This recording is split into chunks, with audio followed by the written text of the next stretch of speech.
محمدا عبده ورسوله أرسله بالحق بشيرا ونذيرا وداعيا إلى الله بإذنه وسراجا منيرا أما بعد فأعوذ بالله من الشيطان الرجيم بسم الله الرحمن الرحيم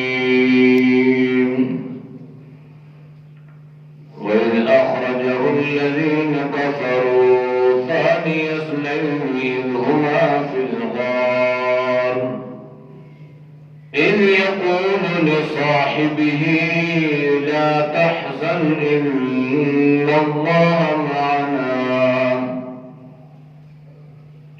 آمنت بالله صدق الله مولانا العظيم دروشی پڑھ اللهم صل على محمد وعلى آل محمد كما صليت على إبراهيم وعلى آل إبراهيم إنك حميد مجيد اللهم بارك على محمد وعلى آل محمد كما باركت على إبراهيم وعلى آل إبراهيم إنك حميد مجيد واجب الاحترام بزرگان دین، برادران اسلام، قرآن مجید فرقان حمید کی ایک آیت کا ایک حصہ تلاوت کیا ہے۔ اس آیت کریمہ کا ترجمہ یہ ہے، اور جب نکالا ان کو کافروں نے، جب دو میں دوسرا اپنے ساتھی سے یہ کہہ رہا تھا غم نہ کر اللہ ہمارے ساتھ ہے۔ علماء مفسرین نے بالاتفاق اس آیت کے بارے میں لکھا ہے کہ یہ آیت کریمہ حضرت ابو بکر رضی اللہ تعالی عنہ کی شان میں، آپ کی فضیلت میں اور آپ کی منقبت میں اتری۔ امام الانبیاء صلی اللہ تعالی علیہ وسلم اپنے رفیق، اپنے جانثار، اپنے تابعدار حضرت ابو بکر صدیق رضی اللہ تعالی عنہ کے آستانہ مبارک پر آدھی رات کے وقت پہنچے۔ دستک ہوئی، ابو بکر رضی اللہ تعالی عنہ نے پوچھا کون؟ آپ نے فرمایا انا محمد رسول اللہ۔ حضرت ابو بکر رضی اللہ تعالی عنہ فوراً دروازہ کھولتے، اللہ کے نبی خیریت؟ آدھی رات کے وقت اللہ کے نبی نے فرمایا ہاں۔ ابو بکر جس بات کا انتظار تھا وہ اللہ کا حکم آپ پہنچا ہے۔ تو ابو بکر نے فرمایا اللہ کے نبی آپ یہاں تشریف لائے، یہ تو میری سعادت مندی ہے، لیکن اس سے بڑھ کے میرے لیے سعادت مندی یہ تھی کہ آپ حکم فرماتے میں خود چل کے آپ کے آستانے پہ آتا۔ تو اللہ کے نبی نے فرمایا ہوگا ابو بکر دنیا کو بتلانا چاہتا ہوں،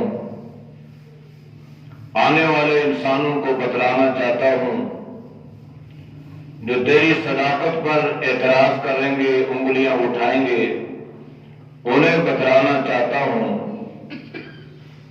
کہ حضرت ابو بکر کا اس امت میں مقام اور مرتبہ اتنا بلند و بالا ہے کہ اللہ کے نبی کو ابو بکر کی ضرورت پیش آتی ہے تو اللہ کے نبی خود چل کر ابو بکر کے آستانے پر جاتے ہیں۔ دنیا والوں کو یہ حکم ہے کہ چل کر نبوت کے قدموں میں جاؤ، دنیا والوں کو یہ حکم ہے کہ تم رسول اللہ کی خدمت میں جاؤ۔ آج چشم فلک نے یہ نظارہ دیکھا کہ نبوت چل کر ابو بکر کے گھر میں ہے۔ حضرت ابو بکر رضی اللہ تعالی عنہ امام الانبیاء صلی اللہ علیہ وسلم کی معیت میں اس سفر کا آغاز فرماتے ہیں۔ جب تھوڑی دیر چلتے ہیں تو ابو بکر نے محسوس کیا کہ رات کی تاریکی میں، اس اندھیرے میں اور ان پتھروں میں اللہ کے نبی کے جو نازک پاؤں مبارک ہیں کہیں ان کو ٹھوکر نہ لگ جائے۔ آپ نے درخواست پیش کر لی اللہ کے نبی، اس رات کی تاریکی میں، اندھیرے میں آپ کے لیے چلنا مشکل ہے، کیا آپ اس بات پہ راضی ہیں کہ میں آپ کو اپنے کندھے پہ اٹھا لوں؟ اللہ کے نبی نے فرمایا ابو بکر ابھی اس کی ضرورت نہیں ہے، میں چل سکتا ہوں۔ ابو بکر رضی اللہ تعالی عنہ کے ذہن میں ایک بات آتی ہے، فرمانے لگے اللہ کے نبی ہم دو افراد ہیں اور 4 ہمارے قدم ہیں، کھوجی کھوج لگانے والے صبح جب ہماری تلاش کے لیے نکلیں گے، جب کھوج لگائیں گے تو وہ ہمارے پاؤں کے نشانات سے اندازہ لگا لیں گے کہ اس راستے پہ 2 گئے ہیں اور وہ 2 میں اور آپ ہوں گے، لہذا وہ ہم تک پہنچنے میں کامیاب ہو جائیں گے۔ اللہ کے نبی یوں کرتے ہیں کہ آپ کو میں اپنے کندھے پہ اٹھا لیتا ہوں اور میں اکیلا چلوں گا، پاؤں کے نشان 2 ہوں گے، 4 نہیں ہوں گے۔ کھوج لگانے والوں کے ذہن میں یہ بات بھی نہیں آئے گی اور وہ یہ سوچنے پہ مجبور ہو جائیں گے کہ یہاں جو جانے والا تھا وہ ایک ہی آدمی تھا، 2 نہیں تھے، ہمیں تو 2 کی تلاش ہے، ہم تو ابو بکر کو بھی ڈھونڈتے ہیں، ہم تو رسول اللہ کی تلاش میں بھی ہیں، یہ راستے سے جانے والا ایک آدمی ہے، 2 نہیں ہے۔ اللہ کے نبی کے سامنے جب یہ بات آتی ہے ابو بکر کی اس رائے کو پسند کرتے ہیں اور فرمایا ٹھیک ہے ابو بکر تیری رائے بڑی بہترین ہے، میں اس رائے کو اختیار کرتا ہوں، پسند کرتا ہوں۔ حضرت ابو بکر بیٹھ جاتے ہیں، اللہ کے نبی حضرت ابو بکر صدیق رضی اللہ تعالی عنہ کے کندھے پہ سوار ہو جاتے ہیں۔ علماء مورخین نے لکھا ہے کہ ایک پاؤں ایک طرف، دوسرا پاؤں دوسری طرف، اور اللہ کے نبی کے جو ہاتھ مبارک تھے ان ہاتھوں سے حضرت ابو بکر صدیق رضی اللہ تعالی عنہ کا آپ نے سر پکڑا۔ اللہ کے نبی یہ جا رہے ہیں، ابو بکر رضی اللہ تعالی عنہ آپ جناب نبی کریم صلی اللہ علیہ وسلم کو لے کر چل پڑے ہیں۔ یہ تصویر کیا بنتی ہے؟ اللہ کائنات کو بتانا چاہتا ہے لوگوں، بعد میں لوگ آئیں گے ابو بکر کی صحابیت پہ اعتراض کریں گے، ابو بکر کی خلافت پہ اعتراض کریں گے، ابو بکر پر لعن اور طعن کریں گے، نعوذ باللہ۔ آج اللہ کائنات والوں کو، دنیا والوں کو یہ بتانا چاہتا ہے ذرا اس تصویر کو دیکھو، چشم فلک کو اللہ یہ نظارہ بتلانا چاہتا ہے، ذرا ادھر تو دیکھو، آپ پاؤں کی طرف دیکھو گے صداقت نظر آئے گی، چہرے کی طرف دیکھو گے نبوت نظر آئے گی۔ اللہ نے یہ تصویر بنائی، اور مورخین نے عجیب نقطے بیان فرمائے ہیں۔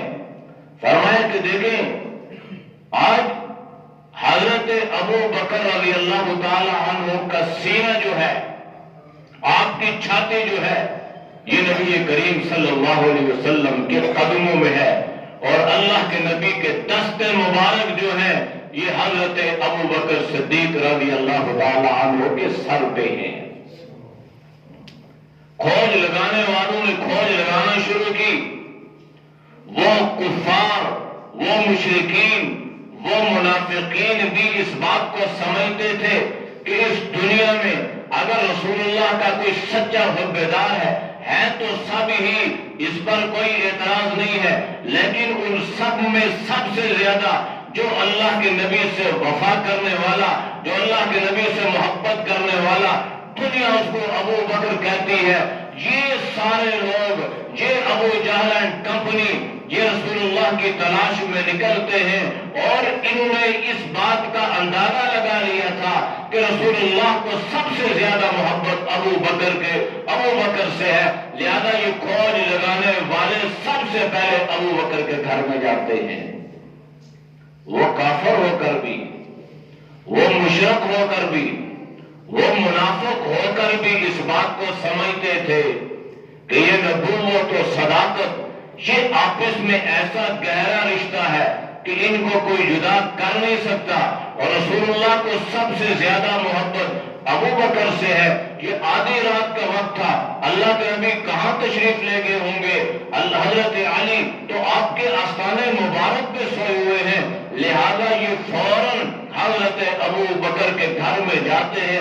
ثابت یہ ہوا، معلوم یہ ہوا کہ ان کافروں کو بھی یہ پتا تھا کہ اللہ کے نبی کو ابو بکر سے اور ابو بکر کو جناب رسول اللہ صلی اللہ علیہ وسلم سے سچی محبت ہے۔ اب کوئی اس کو جدا کرنا چاہے تو جدا ہو سکتے نہیں ہے۔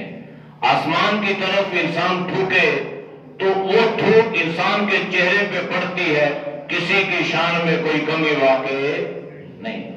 بھونکنے والے بھونکتے ہیں، کتے کا کام بھونکنا ہے، کوئی اعتراض نہیں کر سکتا یہ کیوں بھونک رہا ہے، اللہ نے اس کو بھونکنے کے لیے ہی پیدا کیا ہے۔ تو جو صحابیت پر بھونکتے ہیں، جو حضرت ابو بکر کی خلافت پر بھونکتے ہیں، جو اعتراض کرتے ہیں وہ کرتے رہے، لیکن مکے کا کافر بھی اس بات کو سمجھتا تھا کہ اللہ کے نبی رسول اللہ سب سے زیادہ محبت ابو بکر سے کرتے ہیں، اور ابو بکر سب سے زیادہ محبت رسول اللہ سے کرتے ہیں۔ ابو جہل آیا، دروازے کو دستک دی، حضرت ابو بکر صدیق کی بڑی صاحبزادی حضرت اسماء آتی ہیں، دروازہ کھولتی ہیں، دیکھا کہ یہ ابو جہل، اسے سرار پلا، اس نے یہ نہیں پوچھا رسول اللہ کہاں ہے، اس نے یہ پوچھا تیرا باپ کہاں ہے۔ یہ سمجھتا تھا جہاں اس کا باپ ہوگا وہاں رسول اللہ بھی ہوں گے۔ یہ کافر ہو کے بھی سمجھتا تھا جہاں حضرت ابو بکر صدیق ہوں گے وہاں رسول اللہ بھی ہوں گے۔ اس نے سوال یہ کیا کہ تیرا باپ کہاں ہے؟ یہ بچی تھی، صدیق کی بچی تھی، جو سب سے زیادہ سچا تھا، اس کی بچی تھی۔ اگر یہ کہتی ہے مجھے پتہ نہیں ہے تو صداقت کے گھرانے پر حرف آتا تھا۔ یہ بچی ہو کر بڑی دلیری کے ساتھ، بڑی جرأت اور جسارت کے ساتھ یہ کہتی ہے میں جانتی ہوں میرا باپ کہاں ہے، لیکن تجھے نہیں بتاؤں گی، پتہ ہے مجھے، جانتی ہوں کہاں ہے لیکن تجھے بتاؤں گی نہیں۔ ابو جہل کو غصہ آیا، اس نے غصے سے اس معصوم کلی کے چہرے پر اتنا زوردار تھپڑ مارا کہ یہ بچی دور جا کر گرتی ہے، اور یہ ایک پتھر پر اس کا سر لگتا ہے، ایک طرف تھپڑ کا نشان اور دوسری طرف اس پتھر کا نشان۔ یہ نبوت کا گہرانا ہے، یہ صداقت کا گہرانا ہے۔ ان کو اس قدر ایک دوسرے پر اعتماد اور یقین ہے۔ اللہ کے نبی نے فرمایا ابو بکر تنہائی میں بات کرنا چاہتا ہوں، بچیاں سن نہ لیں۔ تو حضرت ابوبکر نے فرمایا تھا اللہ کے نبی، یہ جو صداقت کا گھرانہ ہے، یہ جو میرا گھر ہے نا، اس کو میرا گھر نہ سمجھے، یہ مجھ سے اتنی محبت نہیں کرتی جتنی آپ سے محبت کرتی ہے، یہ آپ کا گھرانہ ہے۔ اگر میرے اوپر آپ کو اعتماد ہے تو میری بچیوں پر بھی آپ کو اعتماد ہونا چاہیے، یہ مجھ سے بڑھ کر آپ کے حقدار اور وفادار ثابت ہوگی۔ یہ تو معصوم بچی تھی، اس نے جواب کیا دیا، اس نے عجیب جواب دیا، مجھے علم ہے، مجھے پتہ ہے، میں جانتی ہوں میرا باپ کہاں ہے، میں جانتی ہوں ابوبکر کہاں ہے، میں جانتی ہوں رسول اللہ کہاں ہے، لیکن تجھے بتاؤں گی نہیں، تجھے بتا دیا تو صداقت کا راز، نبوت کا راز میں نے کھول دیا، بد اعتمادی کی۔ اور اگر میں نے یہ کہہ دیا مجھے پتہ نہیں ہے تو پھر دنیا کہے گی صدیق کی بیٹی نے جھوٹ بولا تھا۔ بیٹی صدیق کی ہو، سچ بولے گی، ماں کو برداشت کر لے گی۔ سچ بولا، ماں برداشت کی، کھانا لے کر رسول اللہ کی خدمت میں جاتی ہیں اور چہرہ لپیٹا ہوا، کپڑے سے باندھا ہوا۔ اللہ کے نبی نے دیکھا، ابوبکر سے پوچھا ابوبکر خیر تو ہے؟ ابوبکر رضی اللہ تعالیٰ عنہ بھی نہ سمجھ پائے، فرمایا اللہ کے نبی خیر ہے۔ تو بیٹی اسما سے پوچھا، اسما بیٹی بتاؤ تو صحیح کیا معاملہ ہے؟ بیٹی نے اپنے باپ کو بتلایا، رسول اللہ کو نہیں بتلایا کہ رسول اللہ ہماری وجہ سے پریشان نہ ہو جائے۔ اللہ کے نبی حضرت ابوبکر سے پوچھتے ہیں ابوبکر معاملہ کیا ہے؟ اب بات اللہ کے نبی پوچھے صدیق اکبر سے تو حضرت ابوبکر صدیق تو آئمہ شاہین جو سچ جو حق اسی کو بیان کر دیا۔ تو اللہ کے نبی نے یہاں جملہ فرمایا، اللہ کے نبی نے فرمایا ابوبکر تمہارا بھی اور تمہارے گھرانے کا میرے اوپر بہت بڑا احسان ہے، میری وجہ سے آپ کو اتنی پریشانیاں، اتنے غم۔ تو حضرت ابوبکر نے فرمایا اللہ کے نبی یہ سعادت بغور باب النیس، اللہ کے نبی یہ سعادت تو اللہ کسی کسی کو عطا فرماتا ہے، یہ سعادت اللہ نے ہمارے مقدر میں لکھی تھی، یہ سعادت اللہ نے ہمارے نصیب میں لکھی تھی، اللہ نے یہ سعادت ہمیں عطا فرما دی۔ تو یہ قرآن کریم نے اس کا پس منظر یوں بیان فرمایا کہ اس غار میں اللہ کے نبی حضرت ابوبکر صدیق رضی اللہ تعالی عنہ کو یہ تسلی، یہ اطمینان دلا رہے ہیں ابوبکر تمہیں پریشان ہونے کی ضرورت نہیں ہے، اللہ ہمارے ساتھ ہے۔ ابوبکر اپنے جان کے لیے پریشان نہیں ہوئے تھے، ابوبکر رسول اللہ کے لیے پریشان ہوئے تھے۔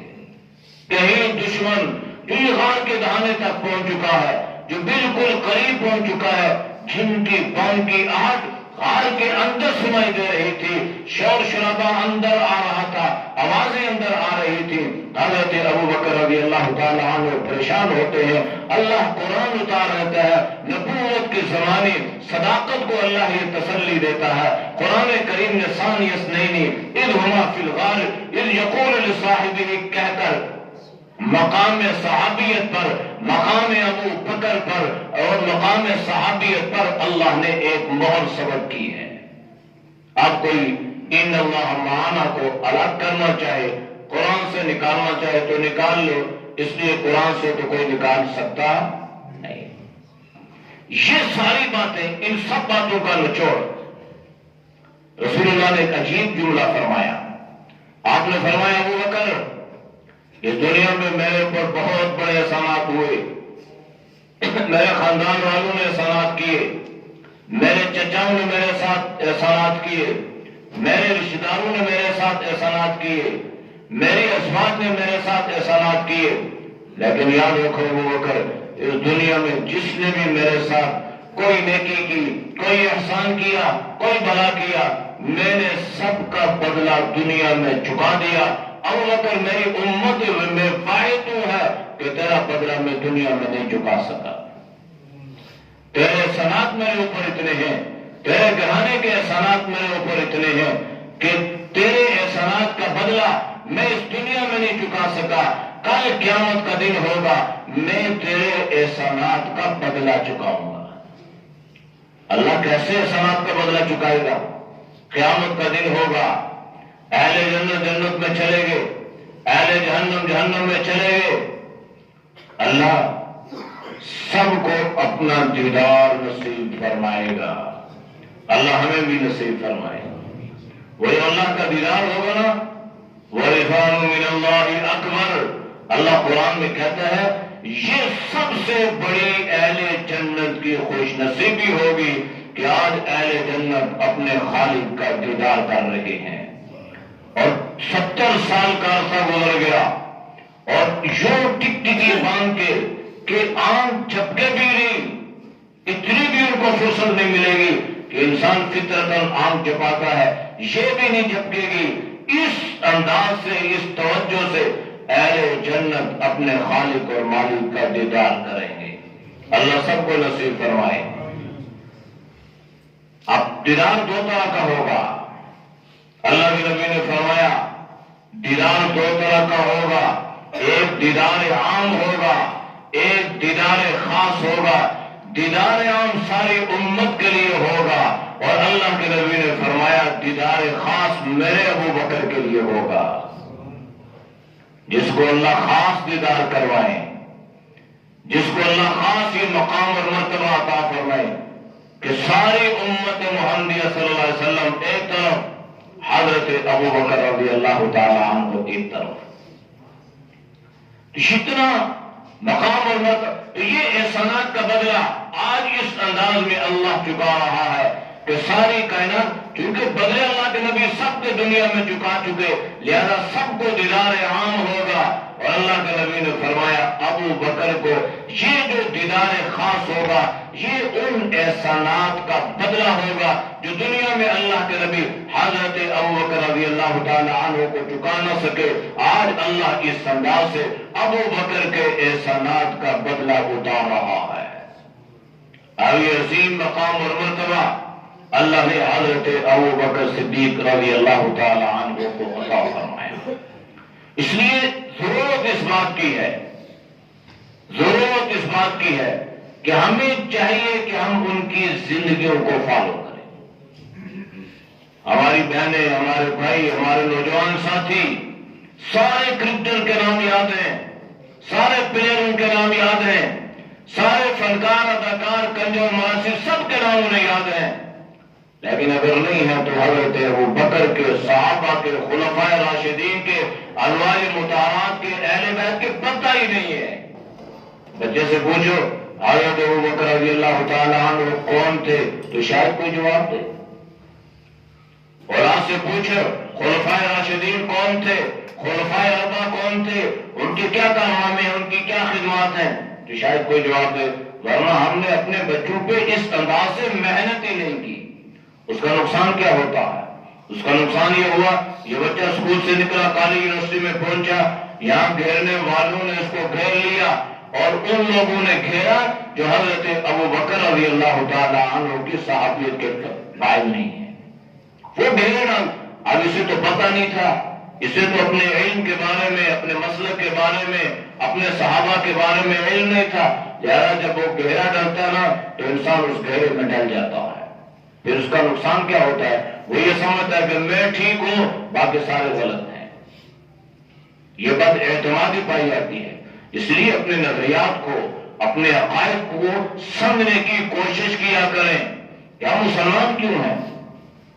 ہم اگر مسلمان ہیں تو ہمارے عقائد و نظریات کن بنیادوں پہ ہیں اور ان میں کہاں پہ زبردست پختگی ہے اور اعتراض کرنے والے کس طرح اعتراض کرتے ہیں اور ان اعتراضات کا جواب کس انداز سے دیا جاتا ہے۔ ہمارے پاس ان چیزوں کا وقت اور فرصت ہی نہیں ہے، بس دنیا کے دھندوں سے فارغ ہوں گے تو پھر ہم رجوع اللہ کریں گے، ورنہ مسجدوں سے آوازیں آتے رہی حی علی الصلاۃ تو ہمارے کان پہ جوں نہیں رینگتی۔ وہ شاید کسی اور کے لیے، ہمارے لیے نہیں ہوتی وہ کہ نماز کے لیے آؤ کامیابی کی طرف آؤ، نہیں، کامیابی اس طرف ہے، اس طرف نہیں ہے۔ یہ ہمارا ذہن بن چکا ہے۔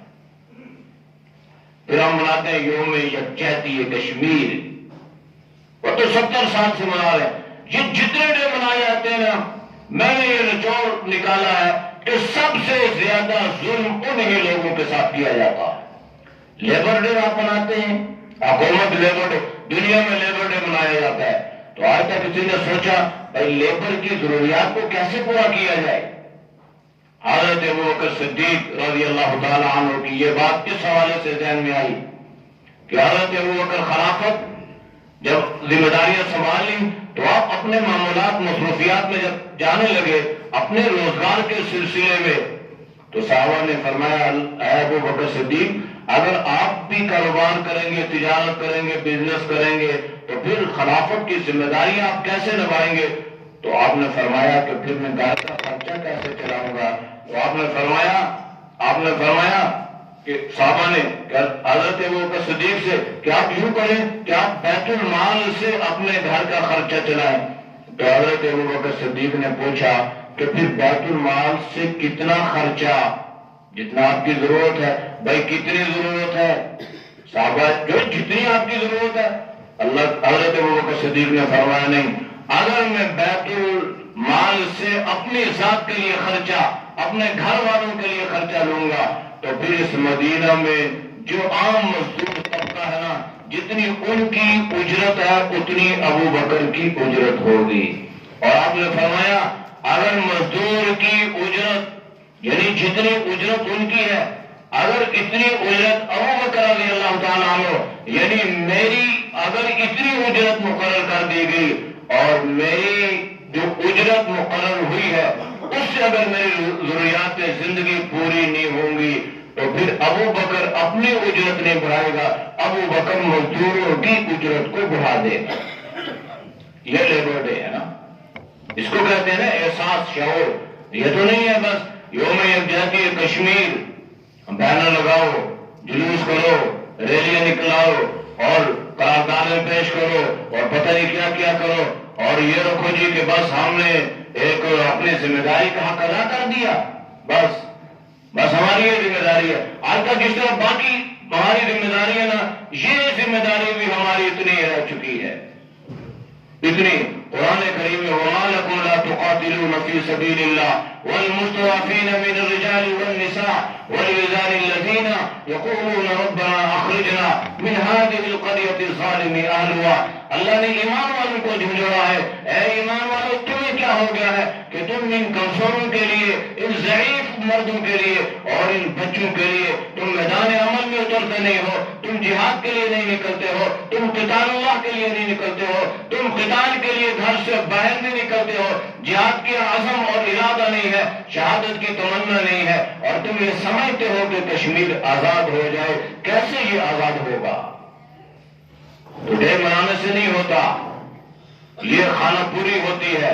اللہ ہماری نیتوں سے واقف ہے، جب تک عملی طور پر میدان میں نہیں نکلیں گے تو یاد رکھیں نہ کشمیر کیا آزاد ہوگا، جو آزادی ہے وہ بھی آہستہ آہستہ اللہ نہ کرے سلب ہوتی جا رہی ہے۔ ہم مسلمان، اللہ نے ہمیں یہ ملک عطا کر دی ہے نا، یہ آزادی بھی ہماری خطرے میں پڑتی جا رہی ہے، صرف یہ کہ مسلمان دنیا پرستی میں مبتلا ہو کے رہ گیا، جہاد کا جذبہ نکل گیا۔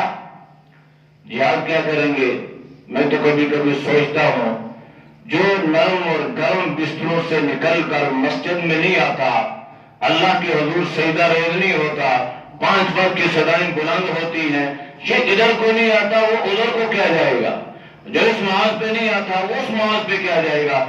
یہ بڑی اہم بات ہے۔